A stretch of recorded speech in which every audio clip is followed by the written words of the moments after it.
Commonly যে প্রশ্নটা সবার কাছ থেকে পেয়ে থাকি সেটা হচ্ছে শীতে নবজাতকের গোসল। এটা আসলে নিয়মটা হচ্ছে নবজাতক হওয়ার পরে, একটা বাচ্চা জন্ম হওয়ার পরে 5 থেকে 6 ঘন্টা পরে আমরা হচ্ছে বাচ্চার গাটা মুছে দিব।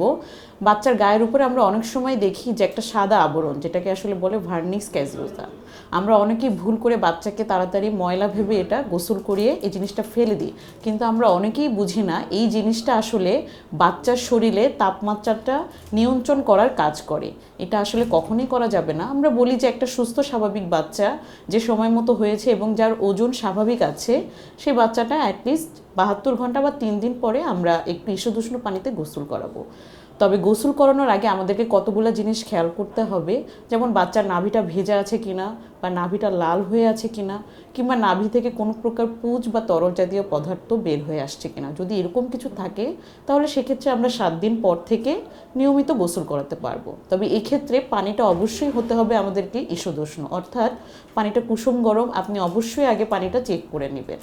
আমরা বাচ্চাকে প্রতিদিন, নবজাতককে প্রতিদিন গোসল করে নিতে পারবো। নবজাতকের আরেকটা যত্নের ব্যাপারে সবচেয়ে বড় একটা জিনিস হচ্ছে, আমরা মাদের কাছ থেকে শুনি আমরা আসলে কোন ধরনের লোশন বা তেল ইউজ করব এই শীতকালে। বিশেষ করে আমরা বলে থাকি যে যদি একটা সুস্থ স্বাভাবিক বাচ্চা ভালো মতো মায়ের বুকের দুধ পায় প্রতিদিন, তাহলে অন্তত 3 সপ্তাহ তার শরীরে বাহিরের কোনো, বিশেষ করে সরিষার তেল আমরা কখনোই হচ্ছে ইউজ করব না। হ্যাঁ, কারণ সরিষার তেলে প্রচুর পরিমাণে ঝাঁজ থাকে।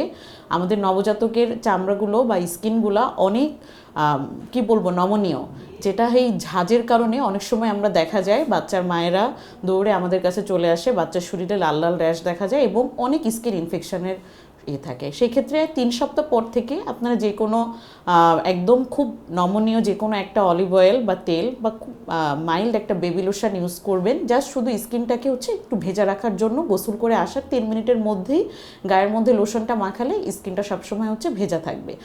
আর শীতকালে যেটা আমরা খুব কমনলি পাই, ছোট ছোট বাচ্চার গায়ে ছোট ছোট ফুসকুড়ি দেখা দেয় বা লাল লাল দেখা যায়। এটার একটা অন্যতম কারণ হচ্ছে নতুন বাবু হওয়ার পরে বা শীতকালে আমরা দেখা যায় প্রায় খুব আনন্দের সাথে বাচ্চাদের জন্য নতুন নতুন সোয়েটার বা হচ্ছে উলের সোয়েটার বিশেষ করে নতুন কাপড় কিনে নিয়ে আসি। স্বাভাবিক, এটা আমরা কখনোই চিন্তা করতে পারি না এই একটা কাজ থেকে আমার ছোট নবজাতকটার অনেক ক্ষতি হয়ে যেতে পারে। অবশ্যই বাচ্চাকে নতুন কাপড় পরাবেন, তবে সেটা অবশ্যই ভালো করে পানি ধুয়ে, ডিটারজেন্টে ধুয়ে, রোদে শুকিয়ে তারপরে পরাতে হবে।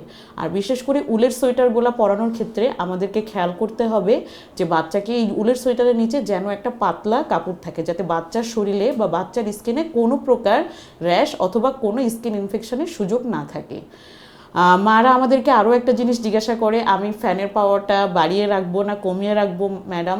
আসলে এটা আপনার বাচ্চার উপর নির্ভর করে। বাচ্চাকে এমন একটা টেম্পারেচারে রাখতে হবে যে বাচ্চার শরীর বেশি ঘামবেও না, আবার বাচ্চা সহজে হচ্ছে ঠান্ডাও হয়ে যাবে না। বিশেষ করে যেসব বাচ্চার ওজন 2500 গ্রামের নিচে হয় তাদেরকে আমরা লো বা 12 বা লো বা 12 বেবি বলে থাকি। এসব বাচ্চাদের ক্ষেত্রে শীতে একটু মাদেরকে আলাদাভাবে যত্ন নিতে হবে, যেমন বাচ্চা যাতে ঠান্ডা না হয়ে যায় সেজন্য বাচ্চাকে মাথায় টুপি, পায়ে এবং হাতে মোজা পরিয়ে রাখতে হবে। তবে খেয়াল করতে হবে বাচ্চাকে আবার যেন আমরা বেশি শীতের কাপড় না পরাই, সেক্ষেত্রে বাচ্চা ঘেমে আবার ঠান্ডা লাগতে পারে।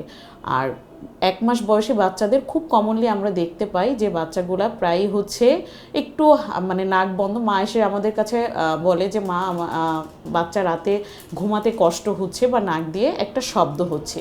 সেক্ষেত্রে আসলে উদ্বিগ্ন হওয়ার কোনো কারণ নেই, বাচ্চাদের নাকটা বন্ধ হয়ে যায়। সেক্ষেত্রে যখন বাচ্চা ঘুমাবে বা এরকম কোনো সমস্যা হবে তখন অবশ্যই নর্সল নামে বাজারে একটা বা নর্মাসেলেনের একটা ড্রপ পাওয়া যায়, সেটা বাচ্চার নাকের মধ্যে দিলেই বাচ্চা হচ্ছে আবার ঠিক মতো হচ্ছে শ্বাস প্রশ্বাস নিতে পারবে।